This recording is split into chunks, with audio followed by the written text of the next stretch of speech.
Kwa jina naitwa Victor Swela, ni mkuu TAKUKURU mkoa wa Iringa.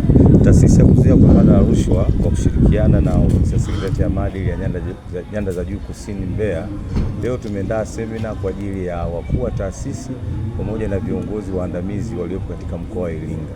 Lengo la semina hii ni kuwakumbusha wajibu wao kuzingatia maadili na masuala ya uadilifu katika utendaji kazi katika kutekeleza majukumu yao.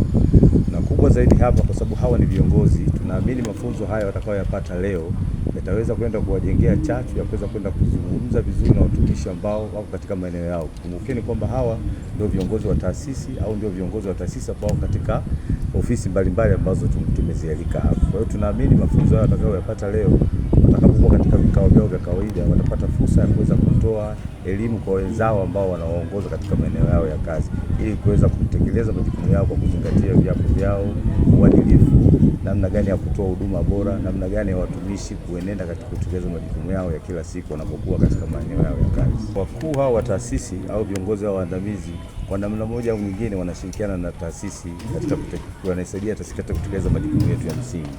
Tuna wakati mwingine tunaomba nyaraka, tunaomba taarifa mbalimbali. Mara nyingi sana wamekuwa kule wakitoa ushirikiano wa kuweza kutoa taarifa mbalimbali ambazo tulikuwa tunazihitaji, lakini vile vile wamekuwa mstari wa mbele wao vile vile katika kupambana na kuzuia vitendo vya rushwa kwa kuomba semina mbalimbali ambazo tunazitoa katika maeneo ya kazi kuwakumbusha wajibu wao. Kwa hiyo kimsingi jinsi ambavyo tunakwenda navyo kwa mkoa wa Iringa, hawa viongozi wanaakisi kabisa ile kauli mbiu ambayo inasema kuzuia rushwa jukumu lako na langu, tutimize wajibu wetu. Kwa hiyo wanatimiza wajibu wao. Maana hata pale katika maneno ya ufunguzi wa semina hii nilisema tunapata ushirikiano mzuri, wamekuwa wakitualika kwenye maeneo ya kazi kwenda kuzungumza, lakini vile vile hawajawa kikwazo katika kutekeleza majukumu yetu katika mkoa wa Iringa, pale ambapo tunawataka taarifa mbalimbali, pale ambapo tunawataka kufanya mazungumzo na watumishi, wamekuwa wakitoa mstari wa mbele, wakitoa msaada mzuri. Kuna mambo mengi ambayo watumishi wanajihusisha nayo sana au viongozi wanajihusisha nayo sana. Maana tunapozungumzia sekretarieti ya maadili ya vyuma inasimamia viongozi, yani ni viongozi ambao kuna sheria ambayo ni sheria ya viongozi wa umma ambao wanasimamia sana viongozi. Kwa hiyo unakuta kuna makosa mengi, kwa mfano matumizi mabaya ya madaraka. Tunapozungumzia matumizi mabaya ya madaraka kuna vitu vingi. Jambo la kwanza, anaweza akatumia madaraka yake kunufaisha mtu wa karibu au ndugu yake au mkewe na watu wengine ambao wanamzunguka. Hiyo matumizi mabaya ya madaraka, anakuwa anatumia lugha chafu, yani lugha zisizofaa kwa watumishi. Hiyo pia huwa haikubaliki. Hiyo matumizi mabaya ya madaraka, anaweza kuwa anatumia mali za umma kwa manufaa yake binafsi, ambapo nikazungumzia kama kwa mwanzo nizungumzia habari ya mgongano wa maslahi. Tunapozungumzia mgongano wa maslahi ni ukinzani kati ya maslahi binafsi na maslahi ya umma.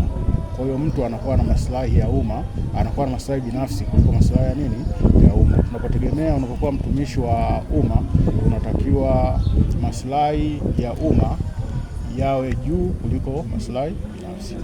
Mimi naitwa Zaina Mlao, mkurugenzi wa Manispaa ya Iringa. Kipekee siku ya leo tunashukuru sana viongozi wetu wa TAKUKURU mkoa wa Iringa wakiongozwa na kaka yetu Victor, lakini pia na sekretarieti ya maadili ya kanda ya Mbeya wakishirikiana na katibu tawala wetu wa mkoa dada Doris Kanasa. Leo kimsingi tumepata semina, na semina hii kimsingi inahusiana na maadili. Sisi viongozi wa umma lakini pia na taasisi binafsi wameshirikishwa, lakini kimsingi tumejifunza sana sisi kama viongozi, na tutakuwa walimu wazuri kwa wale tunaoongoza. Elimu hii tulioipata tunaenda kuifikisha kwa wenzetu ambao leo hawapata bahati ya kuja kujifunza, na sisi tena tunafikisha. Lakini kimsingi tunashukuru sana TAKUKURU mkoa wa Iringa wakiongozwa na kaka Victor kwa kuona mawazo mazuri sana sisi viongozi kutupa hii elimu kwa kushirikiana na sekretarieti ya maadili ya viongozi kwa kanda yetu ya Mbeya. Nashukuru sana. Tunamshukuru mkuu wa taasisi ya TAKUKURU kwa kutuletea semina hii kama wakuu wa taasisi na viongozi mbalimbali, kwa sababu inakuja kutusaidia katika utekelezaji wa majukumu yetu, kufuata maadili kama ilivyoelezwa na kukwepa masuala mazima ya rushwa. Kwa hiyo kwa elimu hii tutakayoipata tunaamini itatusaidia katika utekelezaji wa majukumu yetu ya kila siku.